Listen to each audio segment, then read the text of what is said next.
Hey, what up YouTube, and welcome back to a new video with Rams Fan YT. In today's video, I will be looking at the best transfer from your Premier League club has made over the January transfer window. I think it closed, what was it, about a week and a half ago? Now, must be about that. I think it was a week ago last Tuesday. So yeah, it's a very interesting transfer window. Let's get straight into it. Arsenal didn't sign anyone, so the first club is going to be Aston Villa, and we are not going to go with Marcus Rashford. We're going to go with Donyell Marlon. Marlon is not the typical target man and wouldn't only stay in and around the box waiting to receive a pass and utilise chances. His style of play is way more complex as he relies on pace, passing, and strong positioning to both create chances for his teammates and also to take advantage of the opportunities in front of the goal. He can play on both flanks where he can use his pace and dribbling abilities to progress the ball and deliver it to quality areas. But he is mainly used as a centre forward in a 4-4-2 formation. He occupies box, the half spaces, and goes out wide too. His link-up playability is useful in all areas and is something that helps the team in progressing the ball and employing their attacking strategy successfully. His involvement in link-up play as the team overload the area and then switch play through Marlon. In a possession-based approach, which makes Marlon's ability to hold on the ball very beneficial, as it requires reliance on his ball control and spatial awareness in efforts to retain possession and create goal-scoring opportunities. Marlon's pace and spatial awareness are among his strongest assets that set him apart from the others. Using his speed and control to take on defenders on the flanks is very useful in a wide system. Relying on his dribbling abilities and reactions in 1v1s situations can be beneficial for the team, as not only he can easily move with the ball to goal scoring positions, but he can also cross it and create for his teammates. He uses his speed to make runs to freeze up spaces and often breaks defensive structures with his movement. Constantly being aware of his surroundings and being able to anticipate his teammates' passes and movement makes him a great threat in the box and in the half spaces, where he often moves off the ball and is able to receive it in quality positions. With his positioning, he provides additional passing options and helps the team create chances, but also provides a direct threat to the goal. He often drags defenders out of position using his body language and control to lure them in the direction he wants, only to exploit the emptied areas seconds later.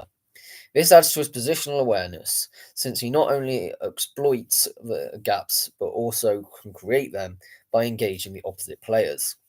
His movement off the ball is crucial not only for creating and exploiting spaces, but also for providing additional passing options. He often relies on link-up play as he drops back close to the central line to pick up the ball and allow his teammates to occupy the advanced areas. His actions on and off the ball encourage one-touch pass combinations and allow the team to have control in the opposition half. His spatial awareness often leads to him distributing his teammates with through balls and smart passes that put them in perfect goal-scoring positions. His movement back closer to the central line helps with ball progression. Apart from the above mentioned qualities, there are a few other things that allowed Marlon to succeed in the centre forward position. While he was previously used to provide width as a winger, his confidence on the ball and ability to hold on to it make him a great option for operating in the central areas. Cutting inside and dribbling his way through his opponents, his control and ability to hold on to the ball often finds him in the goalkeeper's box from where he can score. Despite him still going out wide occasionally, he often occupies the box and using his dribbling abilities and build to take on defenders and shoot. Part of his confidence comes from his ability to play with both feet, which often gives him the opportunity to shoot from difficult angles successfully. With 6.05 dribbling attempts per game on average, he often managed to retain possession and advance the ball. His movement in the box shows confidence and dribbling abilities, taking on markers and coping under pressure. His pace often sets him in better positions than his teammates and outplays defenders, which results in providing direct threats in front of goal. While he doesn't waste on his opportunities from outside the box, he is more successful from close range, and many of his goals have come from half spaces where he likes to move around in efforts to create space. He shoots 3.89 times per 90 on average, with more than 50% of them being on target, and ends up with 5.98 touches in the penalty area. Oh, apologies. Oh, which are often crucial for the team's actions in front of goal. Oh. Bournemouth. Eli Junior Krupi. The French forward is an intelligent playmaker who loves to roam about the pocket and test the goalkeeper with an impressive ball striking ability and killer instinct in front of goal, which belies his tender age. Krupi's awareness of space and instinctive reactions help him create chances for himself and those around him. Playing as a second striker or false nine, he loves to drop deep and play through balls in behind to other attackers, or combine with them to make runs, arriving in the box where he's most dangerous, and can show off his composure in front of goal and finishing. He's capable of many different types of finishes, be it outside the box, first time shots, or volleys. He can strike the ball cleanly and get precision and power into his shots. Moreover, his short stride enables him to boast not just a stellar close control, but a sharp burst of speed to accelerate to quickly create separation. He's hard to tackle in tight areas, and his quick feet help him to shift the ball and create an inch of space and carve out a scoring opportunity. He's racked up 9 goals and 2 assists in 17 appearances for Lorient this season. The Frenchman's intelligent movement enables him to create scoring opportunities at a moment's notice. And whilst he isn't the tallest, he's displayed good heading ability. His quality box movement allows him to create space for him to head the ball into the back of the net, even on goal kicks. He can knock the ball down for a teammate to control. Off the ball, Krupi works hard and is a relentless oppressor. He constantly puts pressure on the front line to recover the ball high up the pitch. This style goes hand in hand with his instinctive mentality. He has great all-round play, a complete forward who can play across the entire front line or just behind it. Wherever it is, give him the freedom to roam and he'll hurt teams. This is an exciting acquisition for Bournemouth, who have loaned him back to Lorient until the summer, but definitely a signing for the future. Brentford, Michael Coyote. Michael Coyote primarily operated as a right back in Fiorentina's 4-2-3-1, capable of pushing alongside for double pivot and acting as a third centre-back. He has also shown useful versatility as he can deploy at right wing back as well as left back. Coyote's most valuable quality is undoubtedly his ability in defence.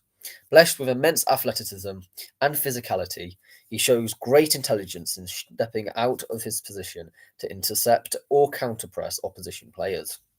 In 1v1 situations, he uses his broad, wide frame to cover space and close all angles for the opposition players. He's also got excellent upper body strength to hold off physical players, and if all else fails, Coyote has shown willingness to go to the ground. He's got long legs that allow him to steal the ball with ease if all else fails.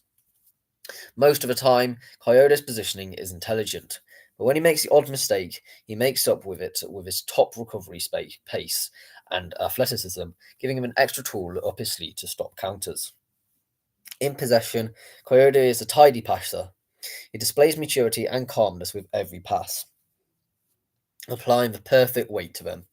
He is comfortable in carrying the ball out of pressure, often combining with the midfielders inside to build up play. His ability to use his left foot means he's an asset in central areas, opening him up to more angles. Coyote's long legs give him the edge defensively, but it also means he's excellent at carrying the ball in large spaces, particularly in transitional situations. Pair this with his athleticism, and he can be an unstoppable asset in possession. He shows a great understanding of overlapping runs, often running into space if required. Brighton Hove Albion, Stefanos Tsimas. After a gradual introduction into Nuremberg's first team, Tsimas has scored the joint third most amount of goals in the German second tier at 10 this season. The majority are first-time finishers, with all showing excellent instinct in front of goal and clever movement away from the opposition defenders. In fact, only 2 teenagers this century have managed more goals at the halfway point of the second Bundesliga season than Tsimas in 2024-25. His first 6 months at Nuremberg have shown him to be a high-frequency shooter. He averages 4 per game who comes to life in the box. The Greek has averaged 8.1 touches in the opposition box per 90, the highest figure in the second Bundesliga, while of those players to have at least 300 touches in the competition this season. Simas has the highest proportion of those inside the box at 23%. Nuremberg are a team who don't actively press high up the pitch and like to attack quickly from deep positions. Nuremberg's start distance is the lowest in the league at 38.8 metres, while only two teams have attempted more shots from fast breaks than they have at 22. Simas is the perfect striker in their system, with great pace and acceleration. He's had great success catching opposition defenders napping, with rapid runs across to meet low crosses or low passes into the box. Because of this, the Greek teenager doesn't get too involved in his side's build-up play. Of his 54 open play sequence involvements that have led to a team shot, 74.1% of those 40 have been his sole involvement come as the shot taker. Crystal Palace remain SA. For an attacking midfielder come winger, he doesn't have a good output of only 4 goals and 1 assist this season at Millwall. But as overall, they haven't actually scored that many goals as a team, to be fair. Known more for their defensive play, so they need players to carry the ball wide, and in this regard, SA was one of the best in the Championship, averaging 2.1 dribbles per game. This is aided by his lanky frame and tricky skills. His style is also direct and has the ability to change pace at short notice, making him a nightmare for fullbacks, with a teenager making a name for himself as an electric, creative talent. He's already stunned regularly in England's under 18s, under 19s, and under 20s. Everton, Carlos Alcaraz. Alcaraz is most effective in a box-to-box midfield role, although especially so in an attacking sense, with his high work rate and decision-making blending well to make him influential both in and out of possession. He is a great ball carrier with a good core strength to glide past defenders, and his positive first touch allows him to smartly drive forward into vacant space with a tendency of going deep into the opposition half while orchestrating his team's attacks either on the counter or in slow build-up play situations. Granted that he doesn't usually like to receive the ball deep in his own half, when he does so, Carlos tries to move it fluidly, switching play precisely, with 3 long balls per 90 in 2022, and making smart one-touch passes which facilitate quick attacking transitions. In his 10 starts, 9 games as a sub, he completed 19 dribbles. As a result, he is a player who typically draws almost a foul in each game, which can be an asset as this team can either capitalise on the set pieces won or slow down the tempo of the game. Such a trait also illustrates his capacity to shield the ball well. Furthermore, Carlos has shown glimpses of his inventive side at the top level, creating 15 chances in 2022 and an average of 1.3 per 90. With an impeccable passing technique and boundless creativity, he is often entrusted to find solutions in breaking the other team down, notching up 39.5 touches and 20.7 accurate passes per game, with an 88% completion rate in his own half and slightly lower 73% in the opposition territory. When the centre of the park is congested, he has the spatial awareness to drift out wide and is capable of providing quality service into dangerous areas. Alcaraz's ability to provide penetration with his positioning is a huge part of his game. His typical movements involve looking for free spaces between the lines in the middle and the final third, as he has a great understanding of when to allow the ball to roll across his body or lay it off for a teammate to make the next pass. This usually drags markers out for position and in turn creates gaps for his teammates to exploit. In 2022, he managed to score 5 goals and notch up an assist across all competitions. Moreover, his inordinate anticipation has aided him in developing a goal-scoring trait, becoming a threat with late, intelligent manoeuvres in and around the opposition box, while also having surprisingly dominant aerial prowess at the near post and back post alike. Carlos has mastered when to hold his run or dart in behind defences, possessing the composure and quality to apply the finishing touch. He has a fine understanding with his teammates, wisely picking where to position himself, highly technical. Alcaraz often oversees set-piece responsibilities for his team, as he can deliver deadly accurate balls into the box and has already scored direct free kicks on a number of occasions. His masterly shooting technique adds to an invaluable facet to any player's locker. Without the ball, he's equally capable of impacting games, with a tenacity and mobility to contribute defensively from the opposition's half by leading the team's counter-press. Willing to cover ground to make timely challenges after his team loses possession, Carlos is often the first to apply pressure as soon as possible, winning possession in the middle and opposition third 4.7 times per 90. When it comes to ground duels, he'll normally come out on top at 2.7 times per game, as he's not one to shy away from getting stuck in. To add to those characteristics, he does fairly well in anticipating the opposition's intention to either dribble or pass in potentially dangerous areas, averaging about one tackle in each appearance. Alcaraz has a pretty good ball striking technique, which can be seen especially from set pieces. When afforded the space and time, he likes to try shots from long range. His mobility enables him to cover or recover quickly and shuttle effectively in defensive and transition phases. Fulham Willian. Well, back in the day, he was a fast, agile, and technically gifted player. Willian is known for his quick feet, acceleration, and explosive style of play, which allows him to dribble past opponents at speed, whilst keeping close control of the ball, which is typical of a Brazilian style. He has also been known to pull off feints and tricks, such as the elastico, in order to confuse and beat defenders. He primarily plays as a winger, and his high stamina, vision, and creativity enabled him to link up play between the deeper midfielders and the forwards and create goal scoring chances. During the 2015-16 season, while at Chelsea, he showed prowess at direct free kicks, with almost all his goals coming from set pieces. He improved the statistics of his attacking game, due to which he was called Chelsea's top performer of the season. And I imagine it's a set piece that the Fulham will be more looking to utilise, as his pace may have slightly decreased since his heady, great heights when he was at Chelsea. Ipswich Town, we have got Jadon Philogene. The cunning winger is adept at both setting up and contributing to goals. He can absolutely crush defenders from either side of the pitch. Even more, he has a wide range of talents in his toolbox that allows him to counter defenders from all sides. Jadon Philogene can put any opponent to sleep with his incredible ball abilities with both his left and right foot. He also possesses strong shooting. A mixtape monster, Philogene Bidace possesses remarkable quickness, deft footwork, and a fondness for nutmegs. He breaks others' ankles as he glides over the pitch and accelerates for the goal. Leicester City, Wayo Koulibaly. Typically, Koulibaly plays as a right back, but is also more than capable of playing on the other side of a back four or back three as a left back too. If in desperate need, he'd also be able to fill in as a right midfielder when needed. Koulibaly is extremely versatile and displays that by being extremely confident with both his left and right foot.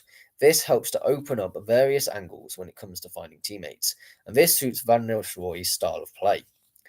He is one of the best passers of the ball in Serie A, averaging a completion rate of 86.7%, which puts him in the top 10 for fullbacks. Carrying the ball is also a huge part of his game, with Koulibaly not afraid to take on the opposition and drive high up the pitch. He is able to accelerate to a fast pace even when in possession. Defensively, the 25-year-old is also reliable and will put his body on the line, averaging 1.58 blocks per game this season. Liverpool haven't signed anyone, so we're going to move on to Manchester City of Omar Mamouche. Omar Mamouche is an explosive and versatile right-footed attacker. He is typically played as a striker, but is also able to operate in wide areas as a winger when required. Extremely direct, he uses his acceleration and speed to drive at opposition defences and create chances for himself and his teammates. He had the most goal involvements of any player in the Bundesliga, with 13 goals and 7 assists. He is an exceptionally clean ball striker, possessing a combination of power and accuracy that made him a threat around a box. This extends to set plays. He is amassing a growing collection of free kick goals. Marmouche has operated as a single centre forward and as one of a pair. He has been the most effective playing within Eintracht Frankfurt head coach Top Muller's 3-4-3 and 4-4-2 formations. There, he can use his sharpness and speed, along with his intelligent movements and reactive instincts, to pose a threat in a variety of attacking situations. Marmoush is also a poacher inside the box. He adjusts his body well to take difficult chances, but often leave him unbalanced when making contact with the ball. In these scenarios, he uses exceptional agility and balance to take opportunities first time. Alternatively, he can use multiple touches and body feints to create a line of sight to finish around and away from defenders. In central positions, Marmoush poses a significant threat in behind with his pace. However, he is also capable of dropping into receive. There, he can manipulate possession in tight spaces between the opposition's defensive and midfield lines. This is particularly useful against compact, low block defences. Marmoush is particularly adept at receiving on his back foot, rolling away from pressure, and using his body as a barrier to protect the ball as he turns. He can also receive on his front foot, using unpredictable movements with both his body and the ball to escape defenders. Upon receiving in the final third, he uses close control and dribbling to evade pressure.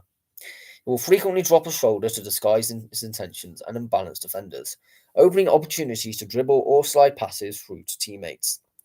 This has helped Marmoush contribute both goals and assists in recent seasons, with 12 goals and 5 assists in the 2023-24 Bundesliga campaign. Marmoush is also capable of playing in wide areas, most commonly as a left winger for club and country, in a 4-2-3-1, a 4-3-3, and 3-4-3 formations. During the 2023-24 Bundesliga season, he recorded the 7th most 1v1s and dribbles. This shows his willingness to face up defenders and use his technical and physical capabilities to progress. One key strength is his unpredictable body movements. He will often shift his weight 2 or 3 times before accelerating past defenders when they have become unbalanced and committed their body weight in one direction. He will also exaggerate movements to disguise his intentions, using chops and stepovers before explosively changing direction. However, he is most dangerous when able to cut inside on his right foot and open up opportunities to shoot. That said, he will still shift and travel on the outside when opposition defenders offer that space to him. From these wide positions, Marmoush regularly makes out-to-in runs that allows him to use speed and acceleration to receive in behind the opposition's back line. With greater perception than when positioned centrally, Marmoush is able to make runs across or in behind the opposition's fullback. Timing them to stay onside, his speed increases the window of time available to make these runs and receive beyond recovering defenders. His physical abilities to ensure he is a threat in attacking transition, exploiting moments when the opposition's rest defense is out of structure. This has been a valuable asset in games where Marmoush's sides have had to withstand pressure and exploit counterattacks. Without the ball, Marmoush is an intense presser. His acceleration gives opposition players limited time to make decisions, forcing mistakes or pinching possession on triggers such as slow passes or loose opposition touches. His versatility ensures that he is equally effective when pressing as a lone striker or in a front two. He also presses out to in when jumping inside as a winger or pressing on wide passes to lock opposition fullbacks against the touchline. Manchester United, Patrick Dorgu. The left back oozes calmness and composure when on the ball. A modern fullback in every sense, with a technically refined, physically developed, and versatile profile. He is taken to Serie A like a duck to water, impressing in his first ever season of senior football and playing a key role in Lecce's steering clear of the drop so far. A dynamic left back who loves to carry the ball up the pitch, cut inside, and combine with forwards, and who has the agility to maneuver his way through tight spaces. Dorgu's dribbling ability is top draw, and it could very well see him operate as a wing back or even as a winger in the near future. He's a press-resistant footballer who weaves in and out of challenges with ease, and yet another asset that makes him a superb ball carrier is his physicality. This physical prowess has made him not just a dangerous threat on the ball, but off it. He can seem like a brick wall in defence at times with his bulky frame, a superb duel winner who holds his own in 1v1 duels, and who has the pace and power to bully his opposing winger. When defending 1v1s, he positions his body to show the winger outside towards the byline, where he can use his pace to beat them and recover the ball, and utilise his upper body strength to muscle them off the ball. Dorgu makes his presence known and remains close to the opposing attackers, boasting impressive body orientation and hip positioning, which enables him to monitor his winger whilst not overcommitting. He's able to close the gap quickly and reduce the angles that his opposing man has to dribble, pass, or get a shot off. He will hold his ground, stand firm, and force the right sided forward into making a decision. Inverted fullbacks are becoming increasingly ubiquitous in today's footballing landscape, and there's a reason to believe that Dorku can become one of the top inverted fullbacks in the game. He's the perfect blend of technical ability on the ball, enabling him to drop into central areas, whilst also not neglecting his defensive duties. In contrast to other inverted fullbacks, defending is far from Dorgu's Achilles heel, as say Trent's is, for example. Newcastle United haven't signed anyone, so we are moving on to Nottingham Forest with Tyler Bindon. Referred to as a special talent, and the stats imply this isn't hyperbolic. Bindon has a passing accuracy of 81.9% in League One this season, with 3.31 accurate long balls per 90, perfectly suiting Nuno Espirito Santo's counter-attacking system. Defensively, he is also solid, winning 73.1% of his tackles and 65.2% of his duels. Most impressively, though, Bindon is only dispossessed 0.11 times per 90, highlighting how secure he is on the ball, which will greatly complement the Forest squad. Bindon has height on his side, which will stand him in good stead for the jump up to the Premier League. He is 6'5", so he'd be at home in a centre-back pairing for Forest. He has, despite only being 20, made 13 appearances and scoring twice for the New Zealand national team. Well, that will also mean that it will know the striker of Chris Wood as well, wouldn't it, from the national team?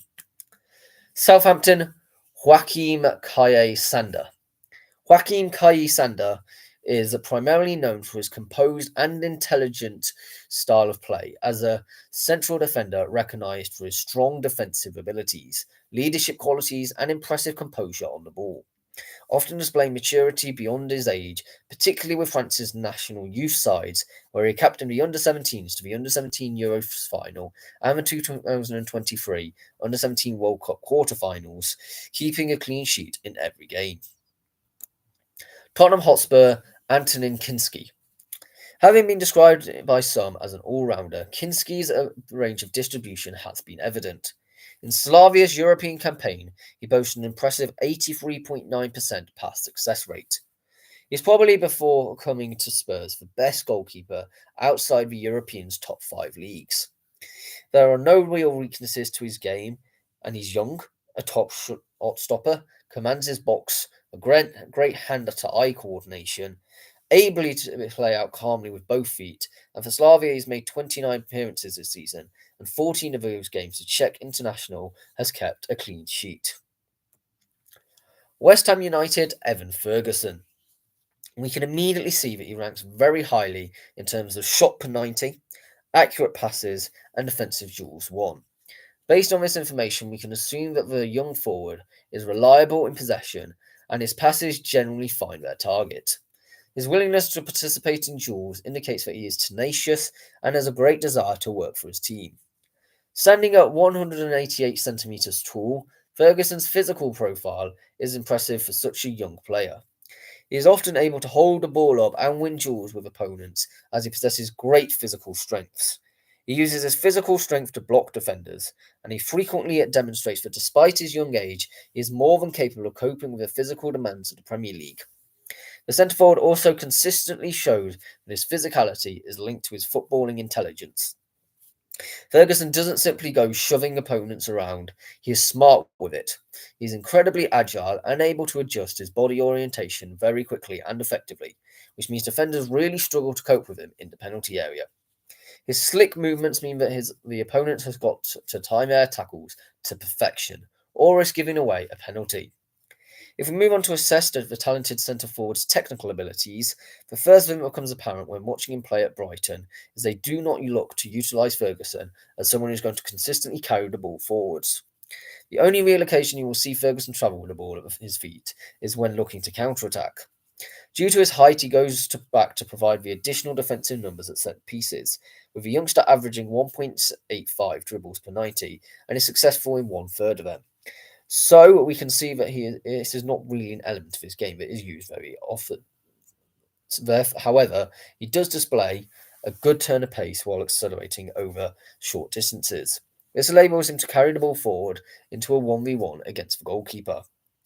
While a centre forward's primarily role is to score goals, they also need to be able to contribute in teams' build up play, which involves showcasing their passing capabilities. Therefore, before we delve into Ferguson's goal scoring abilities, let's take a look at his passing. It is an area where he stands out in terms of accuracy. A centre forward with good passing ability can create scoring opportunities for their teammates by setting them up with a well placed and well timed pass. This can be especially important when the opposition has a structurally organised defence and it's difficult to get through them with individual dribbling or runs. This is vital for good link up play. In modern football, a forward needs to effectively connect with his teammates in the attacking sense to create more goal scoring opportunities. If we look at the data, we can see that Ferguson averages a pass accuracy rating of 85.1%. If we look at the pass map, we can ascertain that he plays a significant number of passes to fellow attacking players in wider areas. The Brighton players look to Ferguson somewhat as a target man to hold the ball up and then either spread the play wider or use vertical passes to maintain possession and play through the lines. As we know, any centre forward worth their weight in gold needs to come up with the goods regularly, and by that we mean goals. Last season, the 20-year-old has chipped in with 6 goals in all competitions, which averages him at, I believe, 0.16 goals per 90. From the data, we can see that his goals have come from an XG of 5.61. Also, there's a lot of debate around the expected goals metric and how it's measured. We can work the overall basis that Ferguson has scored some low percentage chances, meaning he's clinical when an opportunity presents itself. So we know that Ferguson is a threat from inside the penalty area, but that's not all. Being astute forward from close range isn't all the young starlet is capable of. This guy loves a shot from outside the box. What makes Evan Ferguson such a goal threat is his excellent off the ball movement. Whilst a less intelligent forward would already be in the penalty area waiting for the cross to arrive, Ferguson realises that his best chances of scoring a goal is the element of surprise. Ferguson breezes into the penalty area to connect with the ball. The West Ham signing is incredibly mobile and he covers a vast amount of ground per game. His positioning and off the ball movements are key reasons why he was signed. From his heat map, we can see that whilst he may share some of the traits of an old school number 9 with his striker's instinct, Ferguson is straight out of a Harry Kane mould of what a good forward should be. As we mentioned previously, he is incredibly active, occupying the opposition's defensive line, and he also drops back into the midfield areas often to provide an outlet for his teammates. This is Act 1 in the Kane playbook of how to be a striker. Off the ball movement is a key skill for a centre forward. It demonstrates their ability to not only understand the game, but implement the manager's tactical style. By moving off the ball, a centre forward creates so much space which can be exploited in several ways. By dragging defenders away so teammates can attack said space, and this is especially useful when a team is looking to generate crosses into the box from wide areas. Good off the ball movement can confuse defenders, who may be tasked with marking them. By constantly changing position, the centre forward can force the defenders to adjust their position, which can create plenty of opportunities for the centre forward or other attacking players. The youngster frequently looks to drop deeper to offer a passing outlet for his teammates. His ability to do this so effectively means that his team has a myriad of options when it comes to building an attack. The psychological aspect of Ferguson's game are often visible. He's an excellent communicator with his teammates, completely unfazed by the stature of those around him. It makes it so easy for his colleagues to play a pass exactly where he wants. He does not shy away from taking responsibility for himself on the pitch, ensuring he and his teammates are on the same page, which makes him for a much more cohesive unit in both attack and defence. Finally, and not least though, is Wolverhampton Wanderers with their new signing, Emmanuel Agbadou. Agbadou is a well-rounded defender who looks to build up play from the back. He's comfortable on the ball and can play in any position in the back three, on the right, left, or centrally. A system Pereira has been using consistently during his early weeks as Wolves' boss. He boasts a 6'4" frame, so his dominant figure from set pieces, but also has good paces to provide cover in defensive situations. It is hoped that his confidence in the ball, physical strength, and pace will suit the nature of the Premier League. Agbadou's speed will enable Pereira's side to be aggressive in their dribbling, in their defending, whilst not being afraid of the space behind. The defender is described by those who know him as a winner and a driven individual. Off the pitch, Agbadou brings a good personality and speaks English confidently, whilst also being able to communicate with the French speakers in the Wolves dressing room. Agbadou was named in Stade Reims' leadership group in the summer, following 2 seasons at the club, and during the first part of the 2024-25 season, the defender wore the armband, so will bring leadership qualities to Molineux, which was an important factor to Pereira, who is wanting leaders in their relegation battle. Thank you very much for watching this video. If you're new around here, please do subscribe. We'll be doing this one for the championship in around about a week's time. Got my predictions as well coming up on Tuesday. But leave your comments down below. Let me know what you think in terms of your Premier League clubs. January transfer window. Should you have signed more people? Has some of your signings been a bit of waste of money? Would you have rather retained players instead of buying new ones in? Let me know. But for now, it's goodbye for now.